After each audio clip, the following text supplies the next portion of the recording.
Yes. Hello there. Welcome to my channel. Are you sure you've been pronouncing it right all this time? Well, today we are going to talk about the pronunciation of the word books. Well, bucks is the plural of buck, and buck can mean a male deer or a slang term for dollar. The verb to buck is also sometimes pronounced bucks, but this is very informal. Go to our website and check them out. And please subscribe. Thanks a lot for watching. See you next time. Bye. I'm gonna try and find some bucks so I can buy some books. Or don't try and buck me. I know what you're thinking. You want to see my books. Sorry, it doesn't work that way. And yes, I realize we have talked about this before. It comes from the Old English word bok, and it means written work. It is pronounced book, just like the noun books. You can use it to describe a particular kind of object, like a textbook or notebook, or more generally, like we do with books, to refer to books in general. I'm reading a great book. It's got everything I wanted to know about making cheese. That's a good book. I read it last year. Sometimes you can even hear book instead of books. We'll have to look at that one on another day. Let's see. I haven't read that book, but I've heard it's good. I love that book. I read it when I was in school. That's my favorite book. But since not everyone is subscribed, I am going to say a few words for our new listeners. In general, there are 3 ways to pronounce this word. In the UK, most people will say book, and some, especially in Scotland, might say buck. In Ireland, you will hear book or bur, and in America, books, bucks, book, and sometimes looks. Today we are going to look at the American pronunciations. So let's start off with looks. It sounds like someone is trying to figure out how something works, right? And in fact, that is exactly what it sounds like. This is probably the pronunciation that causes the most confusion, because we have 2 very different definitions. First, the noun. Books is the plural of book, and it means written or printed works consisting of pages bound together. Or we can use it as a verb meaning to make reservations at a hotel or other establishment.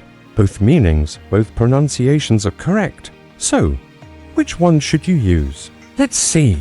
I'd like to reserve a room for next week. I'm sorry, sir, but the hotel is booked. Or I need to get some books from the library. I don't really have time to go myself. Can you pick up some books for me on your way home? The verb to book is usually pronounced book, but sometimes Americans can be heard saying booked, as in I booked a table for 2. For the noun, books, we almost always add an S sound, even if we're talking about just one book. Do you read many books? No, not really. I read 1 book a year. It doesn't matter if the book is hardback or paperback, singular or plural. We usually add an S sound. Listen to these examples. Doctor, do you have any idea what's wrong with me? I must have looked at that book 1,000 times and I still can't figure it out. Or Mary looks at the stars and dreams of distant galaxies. In these cases, looks is pronounced looks, and it means to examine or regard something casually or to glance at something without much attention. Now let's take a look at books. What about bucks? And then there is book, the most common pronunciation in America. I hope that helps. And remember, if you want to become fluent faster and learn English step by step, we have some wonderfully designed online courses. Let me tell you a story about a library. No, wait, don't look away. I know how this sounds. You've seen those lists, 10 greatest libraries you should visit before you die. This is not like that, because this story begins with a secret that was never supposed to leave the village, a secret known only to a handful of people, including a boy. And when the secret died with them, it tried to take their memories with it. This library is not here anymore. A group of 7 scholars arrived, bearing instruments and skepticism, wearing thick glasses and thicker pride. They explored the ruins, took samples, recorded data, but they never returned. There was no massacre, no epidemic, no sign of violence. And still, people came, pilgrims, tourists, the curious and the condemned. I know how this sounds. You've seen those lists, 10 greatest libraries you should visit before you die. This is not like that. Drawn by rumors of a place where knowledge once lived and devoured itself. They came with questions, but they left with stories that were not theirs. But one of their recorders did. A wax cylinder, later recovered from a marsh to miles from the ruins, contained no spoken report, only a humming, a single sustained tone, low and circular, repeating at intervals, as if someone had placed it on a turntable and then stepped away. And under it, if you turned the dial just so, was the sound of pages turning. Then, a woman's voice, faint, barely audible, repeating a single phrase. We were the shelves. What that meant, no one could say. It burned. Others heard something different, that the scholars had not merely entered the library's remains, but had become them. Books appearing in locked homes, bound in unfamiliar leather, burning hymnals for warmth and warding. Some said the fire had infected language itself, that every word now carried a hidden echo, a buried version of itself, older, crueler, waiting to be pronounced. Linguists went mad trying to trace the roots. Every etymology looped back into itself like a serpent eating its tongue. Children babbling in ancient dialects, mirrors fogging with ink instead of steam, and always that same sentence etched somewhere on wood, glass, skin. To read is to awaken the sleeper. The sleeper, it seemed, was no longer contained. That the library, in some unthinkable twist, had inverted its own laws, had pulled the living into the architecture of memory and recast them as its foundation.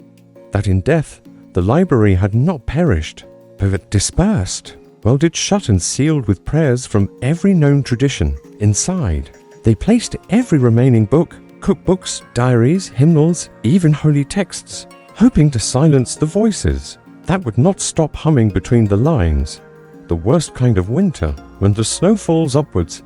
His parents said he hadn't spoken since the fire. All he did was sit by the hearth and stare into flames that weren't lit, clutching the page like it was a lifeline. They said he refused food, blinked rarely, lips moving without voice, eyes fixed on the unlit fire. And then, after 3 weeks, he spoke, but it wasn't in any alphabet that any living linguist could identify. And then he was gone. And what happened next was worse than the fire. They walked in slow, coordinated patterns around the place where the library had once stood, tracing invisible geometry into the dirt.